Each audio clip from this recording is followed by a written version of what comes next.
Apoor bhai, good to have you with us. How have you been? All good, Ashu bhai. All good, all good. Glad to see you in such a glad platform, Asia Tech Journal. Thank you so much. I was looking forward to this session. Right, having you is personally very important and very special. Right, I have had the opportunity of knowing you for the longest time. Right, and I think there are very few people who get to that point where you start to respect them. You start to value their input, right, because of the experience that they've gathered, right, and the thousands of companies that they've seen, right. And you are at that unique vantage point, right? Personally, you've been like an elder brother, you've been a mentor on many occasions. So this becomes a very special occasion to have you with us, right? Uh, as we start this, right, I look forward to discussing many aspects of the startup ecosystem with you, how we've grown, what's the way forward for Venture Catalyst, what's the way forward for 9Unicorn. There are some focused initiatives that you're taking, which are focused towards fintech and a bunch of other interesting areas, right? That are very important to us as a country, right? In our journey of growth or in a journey of becoming a developed nation, right? And you are evangelizing it right from ground up, right? Thus, this becomes a very special conversation. So it's good to have you with us. So glad to interact. In fact, Ashu, it's been a decade we know each other, and platform like Media Tech platform which you're creating is amazing to see that growth of this also. Would love to share my experiences and learnings over to you guys. Yeah. Super. So Apoor bhai, before we start, right, before we start discussing, Venture Catalyst, 9Unicorns, right, I'd love you to take us through your background, right? You've been a practitioner, but you've also been one of the first, PhDs, right, when it came to incubation acceleration, right, in the country. And like I said, right, you've literally sort of seen it ground up, right? There are a lot of theses that have been written, right, and you've been a very active participant, right? So I'd love you to take us through your background, right? You've seen Ritesh come from the Orwell days, right? When he used to be standing in the line wanting to pitch, right? From where Oyo today is, right? It's become a global reference point, right? So I'd love you to take us through your journey, right? There's just so much of it that you've seen, right? I think it's going to be a great starting point. Over to you. Yeah, I think, good to it will be interesting to share. Ashu, I came back India 2002. Sure. I was in IT industry in Europe and lucrative job. Left that after I got married and came back India to do a business. Right. And something interesting came to my knowledge was incubation. Right. And it was great to know that incubation is something. In 2002, I set up the first incubator of India. Right. And that was a learning, and also a great learning, because it was, helping startups and budding entrepreneurs to reach their dreams. That's how it started 2005, when the government of India gave us the best incubator award on the technology day. Right. As a president award. That's the time when we realized this can be a great industry and this can really contribute to the economy of India. Then I started setting up incubators for multiple people. Then MIT incubator, then for Indian Network, I set up their incubator and their Indian network. 2012, in between I went to US, Berkeley, Government of India at centers, where I learned the concept accelerator. Interesting. In 2012, I started the same concept in India. That was probably the first accelerator of India, Venture Nursery. Right. Where my first investment was Oyo Rooms. Of course, at that time, acceleration was like a very, idea stage. And suddenly I saw 50 other accelerators coming in India after Venture Nursery announcement. But, the big success story of that time was Oyo, because we came in very idea stage, and he was just 17 when we invested in him. And 2015 end, I decided to, because I had one big success story, and out of 11 investment which I did through that acceleration, 3 of them were very successful and 8 died. So learnings of that I converted into my PhD, actually. Right. And then I started a new company called Venture Catalyst, which is a scalable version of what Venture Nursery was, scaled version, I'll say. Right. And we grew this to across India, then across geographies. set up one of the biggest community of angel investors, Right. investing investors, paid investors, one of the biggest now. Right. And this year itself, we are doing around 2,500 crores plus syndication. Wow. Across 250 investments between 9Unicorn and venture capitalists. So, they see the stage, idea stage focus, which we had, which taught us how to create a unicorn like Oyo. Right. Is now having two more successful companies like Bharat Pay and also now recently Vedantu. Right. So, and multiple other semi-unicorn companies, category leaders are now part of our journey. Right. This was a great journey in last 20 years in India. Wow. And while training others how to set up younger budding entrepreneurs, helping them, I also learned a lot from them and still learning. I think that's just extremely humble of you to sort of say that, right? I very firmly believe, right, when you're sitting in a position where you're seeing many businesses, right, and you're observing their performance day in day out, right, I think you really have a lot of answers. And I think in your capacity, with Venture Catalyst, what you've done with Venture Catalyst, right, I think it's been the fastest growth platform that has ever been built, right, in India and in across global markets, and you've been appreciated about that, right? I'd love you to take me through your journey of setting up Venture Catalyst, right? Because India at the time you were setting it up, right?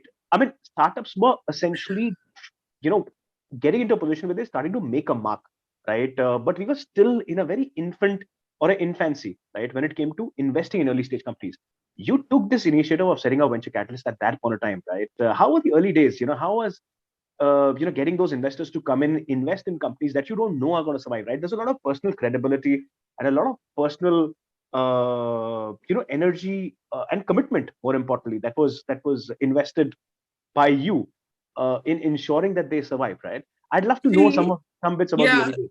So I'll tell you something. Sure. Between 2011 and 16, if you look at the data of investments in the idea and seed stage, it was almost stagnated. There were hardly 100 investments, 120 investments were happening every year, max 140, right? It was not growing. And the reason was because there was hardly any angel investors in India. Max 1,000 investors were there, right?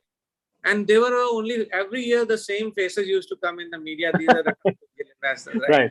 So there was no evolution happening in the angel investing. While we were looking at best in US, there were 3 lakh angel investors. In China, 5 lakh angel investors. India, not even 1,000 angel investors. That's the time when we realized that, boss, something is wrong with this industry. And should go out into tier 2, tier 3 cities and educate people on the angel investing.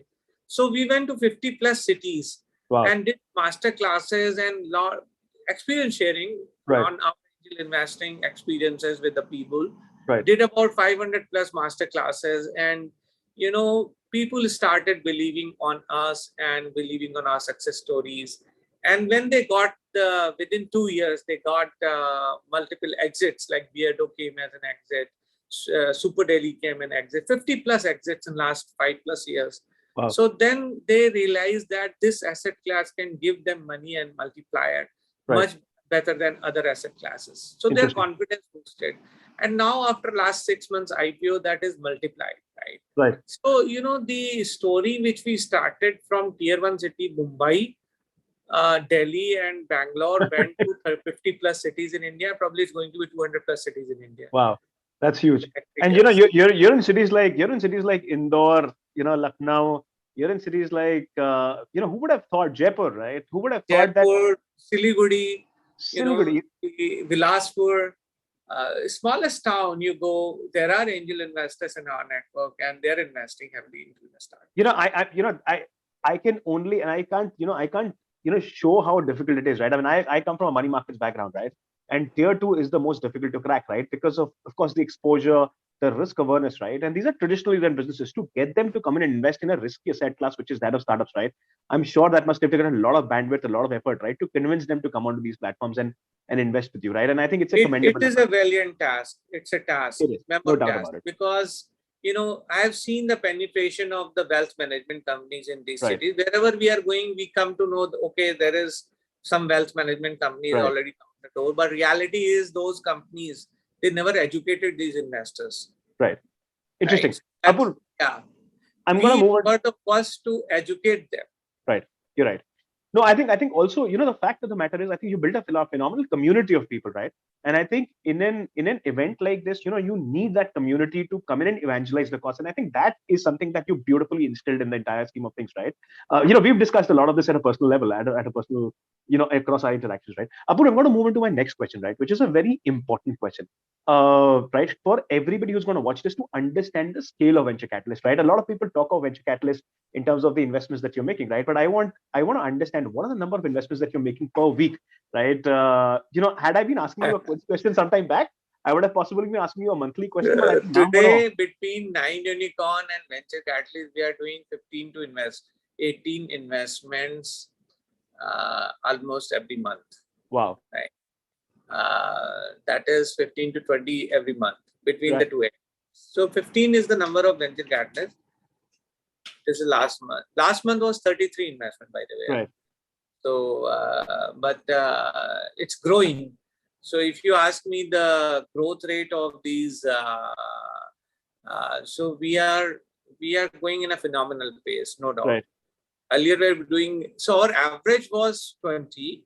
Right. But if you see this 250 in last 1 year, but last was 33 investments, right? Right. That's amazing. And our check sizes are not just 50,000, 100,000. Our check sizes are 150, minimum $500,000 to $5 million. And so is that across 9Unicorn and venture capitalists both? So in venture 9Unicorn, we'll be closing maybe 72 investments this year. Okay. And rest all of them are venture capitalists. So I'll say maybe 150, 170, yeah. That's amazing. And a platform which is of an Indian origin by Indian founders, it's commendable, right? I think this is a story that should be expanding globally, and I'm sure you have global aspirations. Yeah, so even if you look into globally, Ashu, if you look into global ranking, 2019 we were first time ranked globally top seventh the ranking, right? After that, we realized that we somewhere mirror in the global world, right? Otherwise, there was no other company in the global ranking. First was Y Combinator. Second, they were having this SOSB. Then, so they compared us first time. Right. And then ever since we are growing up in the ladder, probably this year will be number 2 or number 1 quantum wise. We don't know, but we've been observing the ladder is going up and up, largely because of the potential of India.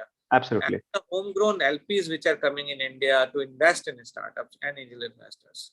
No, I think there's a huge virality in the process. Apoor, before I jump onto the macro question, right? And I would love to discuss COVID with you, right? Because COVID has changed a lot of things. I'd love to hear your point of view on COVID. But before I do that, right? What is the portfolio spread right now? I mean, you have a very large portfolio. You have your feet in any deal which is happening in the country, right? But how large is the portfolio? How is it spread? And which are the key areas that you've been very excited about? Fintech, for example, has been extremely, you've been very, very agile in terms of fintech, right? You've practically participated in any deal which has happened in the fintech ecosystem. If not all, I can comfortably say 85% plus, right, of the deals, right? So what's the portfolio construct right now? Where does it sit? So Ashu, we started this network as a sector agnostic network. Right. And the fund is also sector agnostic. Then we entered 8 or 9 months back into the stage agnostic. Okay. Right. So if you look into our investments in Melora, into this Resha Mandi, right, all of them are Series C and Series D startups. Oh, interesting. So we are actively heading towards making it a stage agnostic platform. Wonderful. Right. So we are, while we are doing 60-70% of our investment in seed and idea stage, right, but we are also actively participating in Series B, C, D. Very interesting. And that is the disruption which we have done in the recent past, and our angel investors are very much liking it. Right. And the reason why it is helping build their IRR. Right? Interesting. Second part which we did was the close to 20% companies we are investing outside India. Okay. though it takes a month time to get the SEBI approval for, investing outside India. Right. But we are getting very good startup from Indian diaspora outside India, especially from London and US and also Singapore.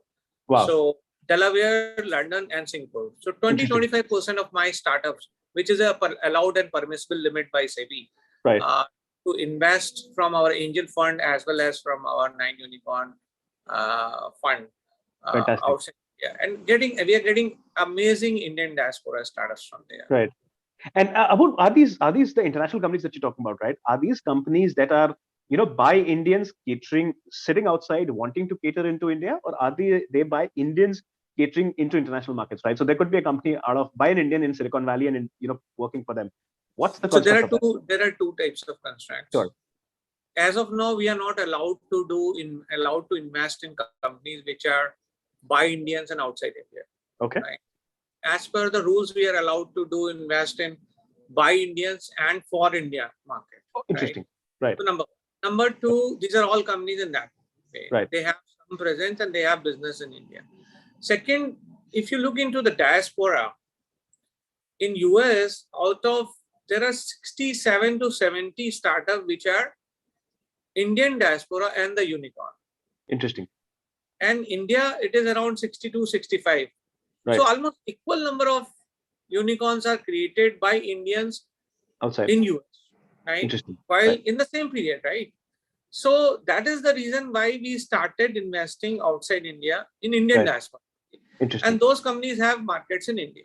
Fantastic. Reason being because most of these fast-growing companies anyway move to Delaware or Singapore for raising their larger rounds. Interesting. So we are investing in very, very high quality startups. So most of the cases, they are anyway shifting in the seed stage or idea stage to there. Right. No, that's amazing. So I think venture capitalist today has become the first choice for anybody who's wanting to raise capital, be it in India, be it outside of India, right? Of course, the founders of Indian origin, is the sheer speed with which you execute, right? And I think you've really been able to fine tune that aspect, right? Of otherwise, I remember days, when the founder used to struggle for 3 months, right? Not knowing, if the funds are going to come, when the funds are going to come, right? I think today it's kind of literally shrunk down to just about 2 or 3 weeks, right? Of an in-principle approval, the funding round open, and people coming in participating. I want to move to a slightly more focused aspect, right? Which is more macro in terms of how the markets are playing out, right? COVID has been a very unreal year. None of us anticipated this kind of an event. For an investor and the investment thesis, I think this has been a very, very important time, right? We've seen an upsurge in terms of offtake of consumption of content, right? Arbitrage between tier 2, tier 3 cities has gone down. India is becoming one homogeneous market, something that we continue to always want, right? And I'm sure as investors, this was the complexity that you would deal with day in, day out, right? Is this company going to survive or do very well only in tier A cities in the country, or will it be able to sort of survive the onslaught in tier 2, tier 3 cities where the adoption could be slower, right? What do you make out of this event, right? Do you think we've shrunk from a consumption standpoint, something that we would have seen, 3 years, 4 years, 5 years down the line? We're actually seeing it in the next 1.5, 2 years, right? From a consumption aspiration standpoint, the Indian consumer is just out there to consume, right? And of course, now with D2C and other areas coming up, they can very quickly go online and buy. What do you make out of this kind of a situation? See, I'll tell you something which can be. India was, not growing at the pace at which it should have been growing. Sure. Because of one factor. Okay. Because of the touch and feel. Right. Touch and feel investments. Right. And also touch and feel tendencies of investors. Right.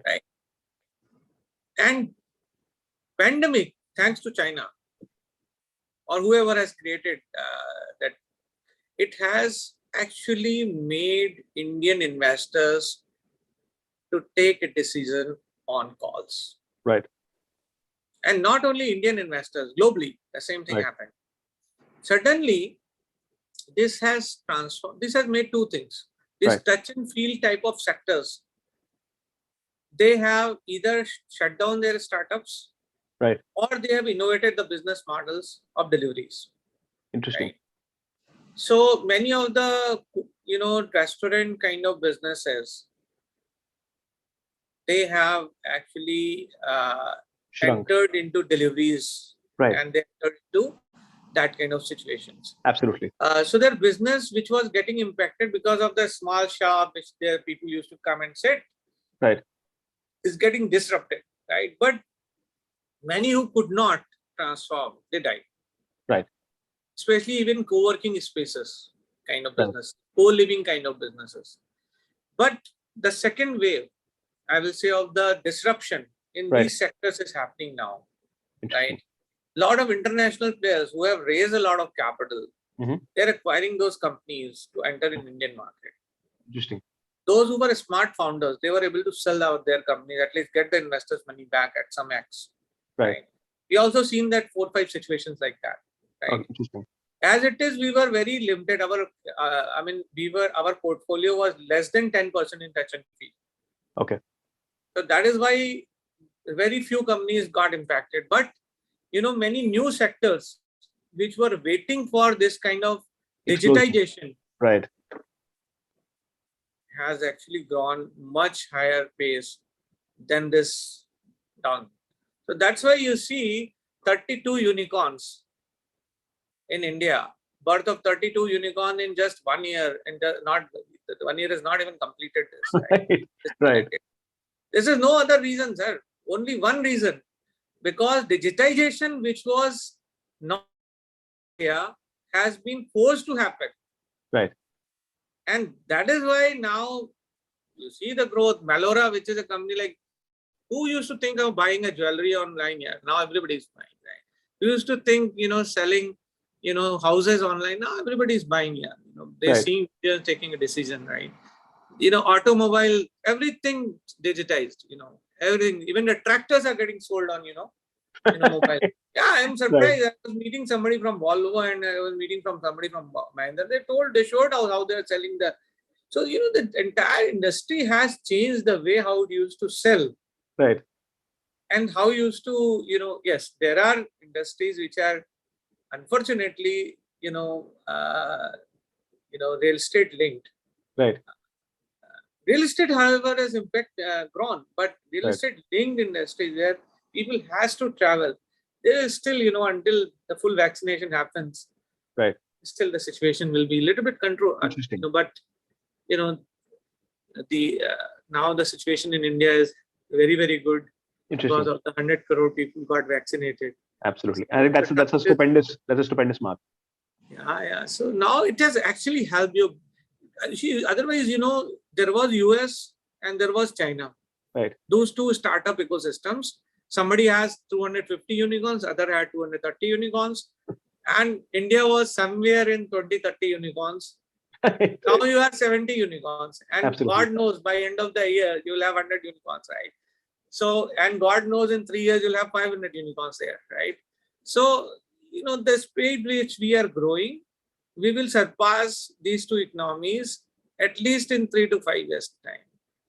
And I think coming for you is just so much more important, right? Because I think you are channelizing something which is the most important resource, and that's of capital, right? And I think you're playing a very, very critical role of really going out and evangelizing and convincing people to come in and invest in these startups, right? And I think that's phenomenal, right? By any standard. Apoor, one question that I want to ask, right? And I think this is a question which is being discussed across many conversations platforms, right? Is that a lot of international capital is now coming into India, right? You are in a unique position where a lot of your early stage investments are receiving that capital, right? Because of course, India has kind of changed as a market. It's become more digitized. There's transparency, there's visibility in terms of possibility of consumption, so on and so forth, right? The other thing is that, a lot of these players have set up early stage accelerators, for example, right? So a company which could be a pre-revenue company can go on to do just about, say, $50,000 of revenue, is getting a valuation of $10 million plus. Now, what that is doing is giving a very, very different kind of a hope and an understanding to many founders, right? Do you think this is because of the excess liquidity that we have in the system? Do you think this is an aberration? Do you think sensibilities need to prevail? We need to still be a very focused, we need to build focused startups that are, geared and are focused on ensuring revenues are in place or possibilities of revenues are in place. What do you make out of this, right? of these valuations that are soaring and going through the roof? See, this revenue challenge comes in cash flow negative businesses. Right. Where I'll tell you, it all depends upon the VCs Sure. who are driving those startups. Right. Like, for example, international VCs, many, I know some of our portfolio companies, they tell their startups to just focus on building GMV, stop caring about the bottom line. Right. Yeah, they themselves tell them, so that their GMV crosses certain numbers. Right. And then think about the, bottom lines. I know some companies in our portfolio, at least 5 or 6 of them, they've been instructed to do that. And that is why they are growing so fast. Right. Because in end of the day, how they are building a unicorn, each VC has its own strategy to it. Right. And so I'm not much bothered about this revenue thing, because there are sectors like B2C where you can see the visibility of revenue. There are sectors like agri where you can see the visibility of revenues. But there are sectors like, where deep tech, fintech, or maybe you don't need to worry about that. Right. Because those things are planned that way. Right. As far as the valuation shoot, which you are seeing in the idea stage companies, I know there are companies who have, there are a lot of serial entrepreneurs now in India. Right. Abundance of that. So obviously they're, minimum they raise at least 3 million in the idea stage. Right. We can't expect their valuation to be less than $20 million or, kind of, or maybe, because they won't dilute more than 20% in first check. Interesting. So, the too much money is chasing these serial entrepreneurs these days. So automatically, when you have a $10 million round in the idea stage, and last, especially in the stage where the Mensa and all were in that space, there was $40 million seed round happened. So, the valuation is a byproduct. I mean, automatically in the startups particularly. Interesting. When you have 40 million check coming in the seed stage, right, the valuation will be, accordingly, right? Yeah, right. So you don't have to worry about that. Interesting. India is just following the international footprints. Right. This is the way how it happens in US. This is the way how it happens in China. Sure. Right. People are only bothered about the good founders. They are bothered about if they are making a real good business, sustainable long-term business, and also scalable business or not. These are 3 things which people are looking at. And if they find it, they are ready to cut a larger check. Interesting. Apoor, I have a very interesting question on that, right? And I completely buy what you're saying, right? What has happened is, and this is my thesis comes from the fact, right, that the consumer has changed, right? Last 1.5 years, consumer has changed. I mean, you were locked in your house. I was locked in my house. We were consuming from the same screen. So were people across tier 2, tier 3 countries, cities, right, in the country. Our kids are ordering stuff that we don't know existed, right? That fad is flying fast and it's changing in 3 months. Product life cycles, my worry is that the product life cycles that were there for, say, 6, 7, 8 years are actually going to shrink to just about 15 months, 18 months, right? Which is going to be much smaller. Now, a lot of these organizations are not geared for a lot of that. A lot of founders that you talk of, for example, who've been serial entrepreneurs, who've hacked, who've kind of cracked this in the past, they're getting the kind of valuations. The problem is that the consumer is behaving differently, right? Which essentially means that there is no guarantee of success. Do you think we're going to see a huge problem there, given that the valuations are doing? I mean, some sensibility needs to come in, right? Do you think that's a right argument or not so much, right? We are a more evolved economy where disposable capital is moving into such investing, right? And people are okay to absorb certain losses that are going to happen in the process, right? Do you think we've changed and grown as an economy in terms of a mindset of investing? Is that the right way to look at this nuance? So there are 2, 3 things how you should read the market. I'll say consumer mindset has completely changed. That is true. The kids are spending more time on playing esports, right? Than the ground sports. Sure. We are buying more things online versus offline. Right. Consumers are happy, to have predictability of sales. Right. in terms of delivery, using the delivery channels and Right. etc. So the life is more planned. So consumers are more planned. Tier Right. 2, Tier 3 everywhere now. Right. The bandwidth has reached everywhere. Thanks to Jio, they have taken the bandwidth to even the smallest town in India. Right. So that is the one major change has happened. And let me tell you, Ashu, you are still seeing only tip of the iceberg. Totally. Right. India is not just these 30, 40 cities which is actively participating. India is at least 200 cities. 100%. Right. When that, thing will happen, you will have world largest startup ecosystem by a big margin, right? Because we are mostly educated people, unlike other countries. Here, the major class, everybody is focused on having their kids having good quality educations, right? Smallest guy here, right? That is number one. Right. Second thing is that the international money flowing, which you are seeing into the startups, has made, and even the government of India has taken initiatives like seed fund. Absolutely. Right. To nurture idea stage companies. Right. But luckily, I'm also part of their advisory board there. Right. To invest in 3,600 startups through that fund. Wow. Through their incubator network. Into tier 3 city. They are granting money to even tier 2, tier 3 incubators. Right. So the government want the startups coming from tier 2, tier 3 cities also to become a unicorn. Right. That is the message with government of India sending to the ecosystem. Right. So you will see a large number of accelerator companies in India, funds I'm talking about, accelerator. Large number of micro VCs in India. While you have China maximum 25,000 VCs as of now. Right. That is the largest VC ecosystem in the world. But you will see in the future, India will be, if not bigger than that, at least they will grow to that level very soon. Interesting. And the VC ecosystem is growing at a phenomenal pace in India. Totally. In the last 2 months, the number of VCs which have registered in SEBI, those numbers. So that is a growth points which you can see. And when you have those kind of, indicators, right?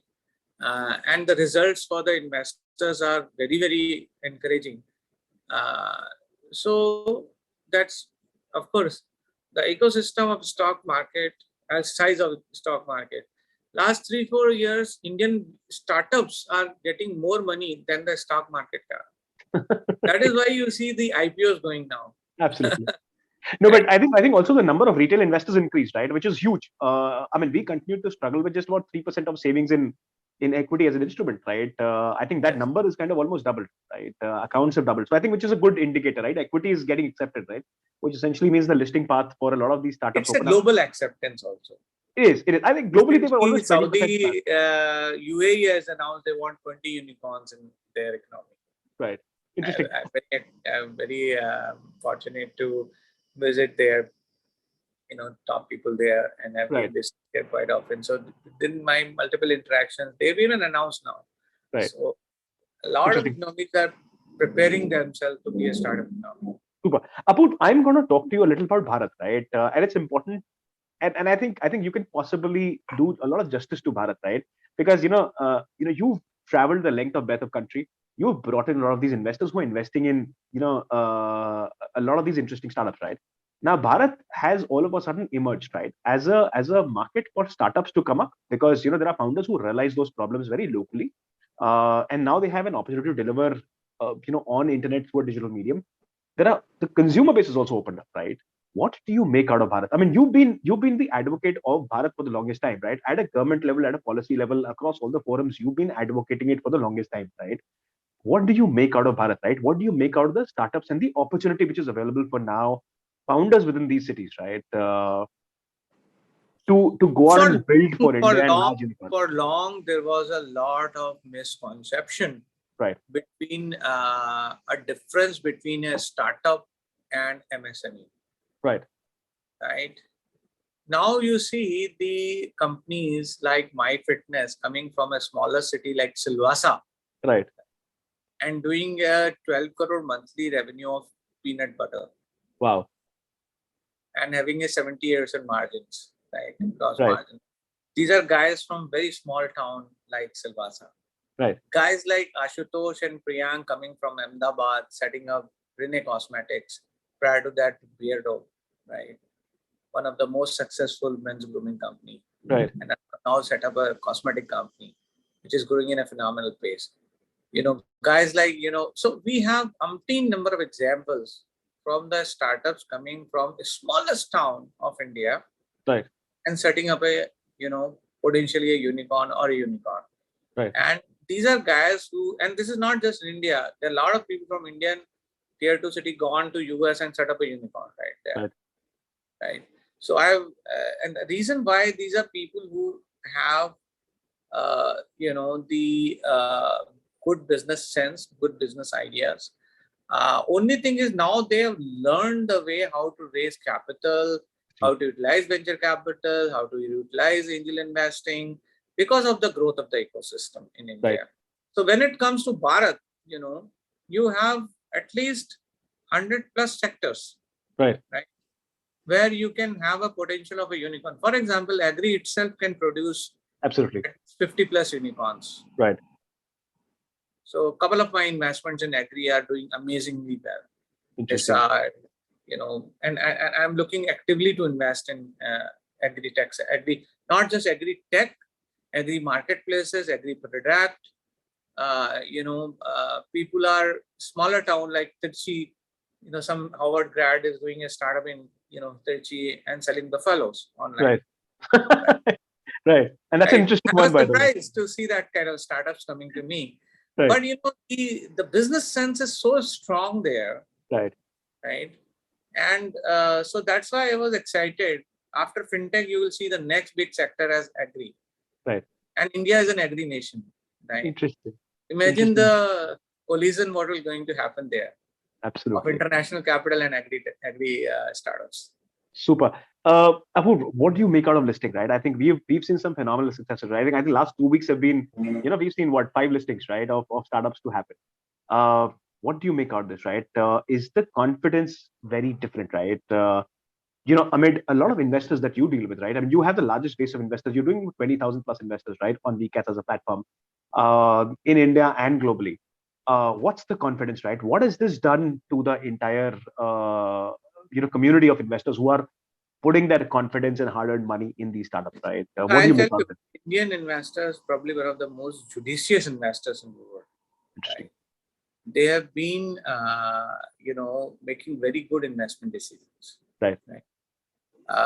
And when this kind of startups, which they were earlier thinking that this is only unlisted companies, right. When they are seeing it listed, and thanks to Government of India because they, ease the norms. Ease the norms. They are enjoying this asset class a lot. Right. I don't see this boom going down for next at least 3 years, right? Because you have a lot of potential in India. I'm just telling you, this is the starting of creating the largest homegrown LP base, right? We are already seeing the, most of the cases, we used to go out and raise capital. My first fund, which is a 750 crore, 80% capital has come from Indian LPs. That's amazing. Mostly from tier 2, tier 3 cities, right? I've never gone out to raise capital. It's just some friends in Dubai and all. Again, the Indian diaspora people, they've invested. Right. But majority of the capital has come from Indian investors, right? That's amazing. I'm seeing a huge LP industry coming in India, right? Because, we have learned how to invest in startups. Right. And we have realized what are the risks and, rewards associated, right? Earlier, it was a black box for many of them. It was. But now there are enough education available. We are only one of the players. Many people are doing it now. But we did the starting point. Yes, that's true. Super. Apoorva, we're towards the end of the conversation, right? I have last bunch of questions for you. what are the areas that you're super excited about? You of course given us a few, right? Agri, for example, is what you're excited about. Fintech, you're doing a fund on fintech, right? But what are the other areas? D2C, for example, is huge, right? What are some of these areas that you're personally excited about, right? And how does the pipeline for venture capitalist and 9Unicorn look like, right? What are some of the investments that you're making in the process? D2C is, of course, has given us very good exits and multiplier Right. because this is very constant. Quite a lot. I mean, and D2C is very predictable asset. I'll And say sector. I think D2C for you happened much before D2C existed, right? I mean, Beardo for Yes, you happened before yeah, D2C that's true. existed. Yeah. So that is the beauty. Now we have Rene Cosmetics doing Right. amazingly well, right? So the My Fitness and even Power Gummies, a lot of such good startups Right. which we funded super bottom. See, D2C is quite predictable, I will say, compared to the other sectors. Right. Agri, for that matter, is a very, very large market size. It was waiting to be unlocked. Right. We entering into the stage where we started seeing some really good entrepreneurs entering into that.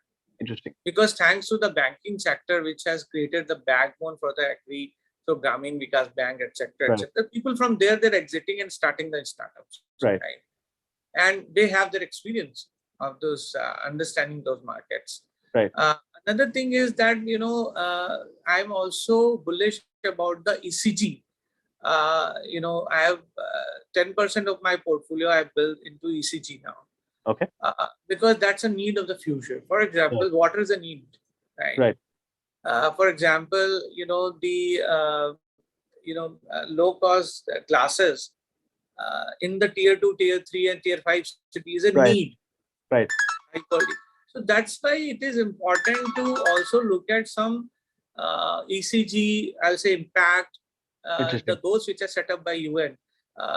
Energy, especially my EV companies like Blue Smart, if you see, Charge Zone, they are doing wonders. In fact, JIP, they are the leaders in their career, and they are the future. Because if you see the growth of Tesla, the valuation of the growth of Tesla, it's purely because of the impact. Absolutely. No other reason. It's only one reason. It is because it's an impact company, right? And that's why my focus is going to be at least 20% of investments into impact companies, ECG companies. That's fantastic. And I'm getting really good startup in that. Some of them you will be soon, big announcements will happen. So, these are sectors which I'm actively looking at. Of course, traditional fintech and all are forte, so we'll keep doing it. There's no challenge. But these are new sectors I'm looking at. Right? Interesting. Apoorva, what are the next 2 years like, right? We know that you've been busy, right? You've been on the roll for for raising the 9Unicorn fund. The other two funds are coming up, right? What are the next 2 years like, right? What are we going to see you do? What are the heights that you want to take, venture capitalists to, right? How large are going to be the funds? I'd love to know a little more about that. We plan to create a 10,000 investors base of venture capitalists, all paid members, which will be executed probably in next 1.5 years. Interesting. Our crowd has, thanks to our crowd who has set the precedence for us in the international market with an IPO of $1, which is quite a comparable company. We looked at our data and their data, which is quite comparable. So the future of venture capitalists is a community which is going to be one of the biggest state agnostic and sector agnostic investing platform. 9Unicorn is focusing a lot on pre-seed high companies, which is in collaboration is really creating amazing impact. Interesting. And we actively looking high growth companies, be it idea stage, seed stage, or Series C stage. These are two our primary focus, and currently, hopefully, in 3 years' time, we will have a portfolio of 1,000+ companies currently, which is touching 400, and across sectors and some good unicorns. Currently, we have between the founders, we have 3 unicorns. Amazing. Hopefully, it will be more. So 5% market share is with us of the unicorns. Super, super, super. Apoorv, my last question, right? I have personally come to you on this particular point on many occasions, right? But I'd love to, kind of document it for many people who want to watch this one. What are those? I mean, what will be your advice, right, to the founders that are out there? I mean, India is speaking in a way that we never saw, imagined, right? It could. We're there. Our consumers are all connected, right? I mean, we couldn't have dreamt of a better ecosystem than we're the last billion people market, right? What is your advice to founders out there, right? Because you meet so many of them, you meet them day in day out. I want you to sort of put that out for people, right? Because they're going to possibly take this as a direction, right, and a guideline that they can build into their themselves, their product thesis, their growth thesis, and you could use that for their future, right, of building their business. I What will that think advice be? I think our Indian diaspora has got a knack Right, on creating most capital efficient, you know, unicorns right, in the world, and this is going to take them to create not only multiple unicorns, 1,000+ unicorns, but that is also going to create a very strong Indian economy, right. largely driven by startups, because the super growth, high growth is with them, and I think time for Indian diaspora entrepreneurs to realize their potential and realize the data which you have already established and Right. capitalize on that and show us at least 10 times growth in the next 5 to 7 years in terms Interesting. of unicorns and semi-unicorns, and create world largest economy, startup economy in the world. That's what I expect, and that's what my dream is also. Super. Apur, with that, I mean, how I want these sessions to go on, right? There's just so much to discuss. Unfortunately, we have to keep it interesting. We have to keep it tight. Right. We could bring this session to a close, but I look forward to having another one with you much sooner. I'd love to discuss some of the theses that you have, which are sectoral theses, right? Because there are sectors that you're very big on, right? I'd love to understand those aspects. And I think more importantly, I'd love to understand more about founder evaluation, right? Something that you've been very there's a book that you can actually write on that, right, given that so many of them that you've met, right? But thank you so much for taking the time out. I look forward to having you with us much sooner and having a much more detailed session as exciting as this one. Thank you so much. It was a pleasure to have you. Thank you. Thank you.